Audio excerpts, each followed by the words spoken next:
आजिर video रे बतेबी जे visualisation केमिति करिवे। आज जो विजुअलाइजेशन विषय बतेबी आपण केबे कोठी सुनी नथिबे।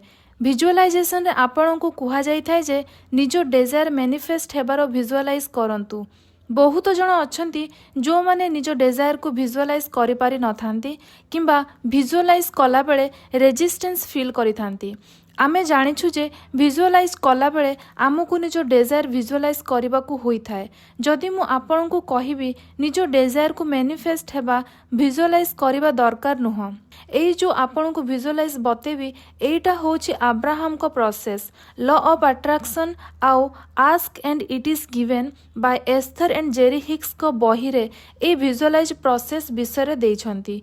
मु किछि दिन पूर्वरु ए दीटा बही को पढ़ुली आउ ए प्रोसेस विषय जानिबा को पाइली। मु लॉ ऑफ अट्रैक्शन आउ money and law of attraction बही को दी थर पढ़ी सारिलिनी, किंतु मु जेते थर पढ़ुची मते किछि नुआ शिखिबा को पाउछि। एबे recently ask and it is given बही को पढ़ुछि। मु किछि दिन हबो जानि पारु नथिली जे को टॉपिक ऊपर वीडियोस बनेबी। देखंतु लॉ ऑफ अट्रैक्शन केमिति काम करि थाए मु पूरा पूरी बुझी जाइछि। आउ लॉ ऑफ अट्रैक्शन कौनसी डिफिकल्ट टॉपिक नुह, किंतु मु ए जाए जेतिकी वीडियो बनैछि जदि आपण सेई वीडियो सबु को रिपीट करिकी देखिबे ताहले आपण पूरा पूरी जानि परिबे जे लॉ ऑफ अट्रैक्शन केमिति काम करि थाए। जेहेतु आपण माननको मध्यरु बहुत जण बुझी परिबे नाही जे लॉ ऑफ अट्रैक्शन केमिति काम करि थाए, सेइथि पई मते बही पढिबा को पडुची जहा द्वारा मु आपणको पई आहुरी लॉ ऑफ अट्रैक्शन को बुझेबा पई वीडियो आनि परिबी। या आगुरु ए दीटा बही को पढ़ी किंतु सेकेंड टाइम पढ़िला बेलू मु आहुरी भल भाव बुझी पारिली। ए दीटा बही रे अब्राहम विजुअलाइज रो प्रोसेस बतैछंती। अब्राहम ए प्रोसेस को विजुअलाइजेशन न कहिकी सृजनशील कर्मशाला ना देइछंती।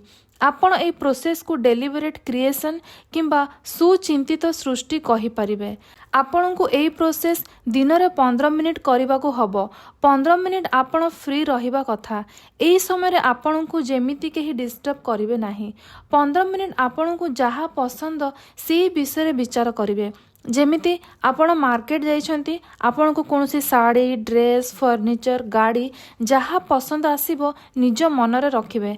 आपण बाहर को बुलिबा को जाइछंती, आपण को आजिर पाग भल लागिला, आपण को देखिकी किए स्माइल कले, आपण को सहित किए बहुत भल भाबरे कथा हेले, आपण को फूल देखिकी बहुत भल लागिला।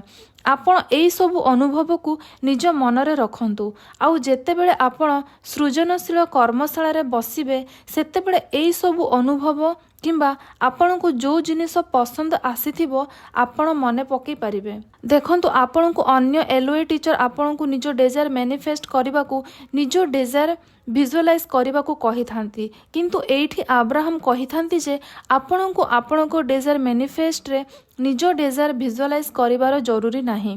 कारण अब्राहम जानिछंती जे प्राय जन विजुअलाइज कला बेले निजो डिजायर को विजुअलाइज करि पारि नथांती किंबा रेजिस्टेंस आसी थाए। आउ जदि विजुअलाइज कला बेले निजो डिजायर को नेकी रेजिस्टेंस किंबा नेगेटिव आसी थाए आपण मैनिफेस्ट करि परिबे नाही। अब्राहम सबु बेले अलाइनमेंट ऊपर कथा करि थांती। अलाइनमेंट रो माने कोन? आपण को वाइब्रेशन आ आपण को डिजायर रो वाइब्रेशन समान रहिबा कथा, तेबे जे आपण निजो डिजायर को मैनिफेस्ट करि परिबे। मु विजुअलाइजेशन रो आउ गोटे प्रोसेस बतेबी। एई प्रोसेस पई मध्ये आपण को 15 मिनिट बाहर करबा को पड़िबो। 15 मिनिट आखि बंद करिकी आपण को एमिति मेमोरी मने पकेबा को पड़िबो जोटा कि आपण को खुशी रो अनुभव करिथिला। जेमिति कि आपण कुआडे बुलिबा को जाइथिले, आपण सेई ट्रिप को बहुत एन्जॉय करिथिले, आपण को सेई मोमेंट को मने पकेबा को हबो। आपण छोट बेलर एमिति इन्सिडेंट्स को मने पकेबा को हबो जेते बेले आपण को बहुत भलो फील होइथिला किंबा फनी इन्सिडेंट्स को मने पके परिबे। आपण एमिति इन्सिडेंट्स को मने पकेबेनी जोठी आपण को कष्ट होइथिला किंबा भलो फील करि नथिले। एई कर्मशाला करिवार महत्व होउछि जे आपण भलो जिनिस ऊपर अधिकरु अधिक फोकस करंतु। आपणको माइंड थरे पॉजिटिव साइड देखिबा सिखि गले आपण जहा चाहिबे ताहा मैनिफेस्ट करि परिबे। आपण जेतेबेले मैनिफेस्ट करिबा चेष्टा करिवे सेतेबेले आपण इजीली निजो डिजायर ऊपर फोकस करि परिबे। मु एई प्रोसेस करिकि मु मोर सेकेंड ଡିଭାଇନ୍ घर को मैनिफेस्ट करिछि। कंसिस्टेंट आपण निज इच्छा उपरे फोकस करबा द्वारा आपण मैनिफेस्ट करि पारि थांती। आपण को मैनिफेस्ट करिबारे निज आंगुली को उठेबा मध्य दरकार नाही। मु जेबेठु अब्राहम को पढ़िबा स्टार्ट करिछि लॉ ऑफ अट्रैक्शन रिलेटेड जेते की डाउट थिला सबु क्लियर होई जाइछि। आउ इजीली मु डिजायर को मैनिफेस्ट करि पारुछि। आशा करूछि आजिर वीडियो आपन को किछि सिखिबा को मिलिथिबो। रखुछि, धन्यवाद।